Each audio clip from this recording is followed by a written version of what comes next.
प्रश्न है, एक नियोक्ता अपने कर्मचारियों की संख्या में 7:5 के अनुपात में कटौती करता है और उनकी मजदूरी 10:9 के अनुपात में बढ़ाता है। उसकी कुल मजदूरी का बिल बढ़ेगा या घटेगा? प्रश्न को समझते हैं। एक नियोक्ता अपने कर्मचारियों की संख्या 7 से 5 करता है। उसके बाद उनकी मजदूरी 10 से 9 करता है और उसके बाद पूछा जा रहा है कि इनकी मजदूरी घटेगी या बढ़ेगी। आइए इस प्रश्न का हल देखते हैं। तो दिया है, पहले कर्मचारियों की संख्या 7 थी, इसे हम 7x ले लेते हैं। बाद में कर्मचारियों की संख्या 5 हो जाती है, इसे हम 5x ले लेते हैं। इसी प्रकार पहले कर्मचारियों की मजदूरी 10y थी, बाद में कर्मचारियों की मजदूरी 9y हो जाती है। इस प्रश्न को हल करने के लिए पहले कर्मचारियों की संख्या और पहले उनको दी जाने वाली मजदूरी, इसका हमें मल्टीप्लाई करना पड़ेगा।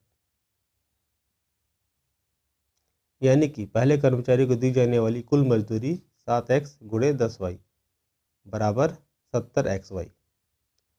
इसी प्रकार बाद में दी जाने वाली जो मजदूरी है उसे बाद में जो बचे हुए हैं कर्मचारी उनके साथ उनको मल्टीप्लाई करना पड़ेगा, तो उनकी कुल मजदूरी निकल कर आ जाएगी।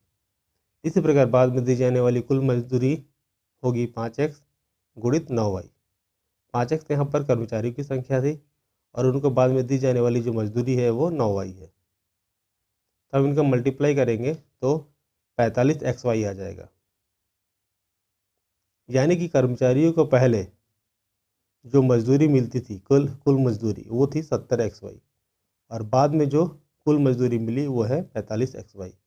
तो हम देख पा रहे हैं कि मजदूरी 70xy से घटकर 45xy हो गई है। इसका सीधा मतलब है कि बाद में दी जाने वाली जो सैलरी है, जो उनकी मजदूरी है, उसका अनुपात घट रहा है, यानी मजदूरी घटेगी। तो हम इसे 70xy बटे 45xy लिख देते हैं। 70xy पहले की मजदूरी होती है और 45xy बाद की मजदूरी।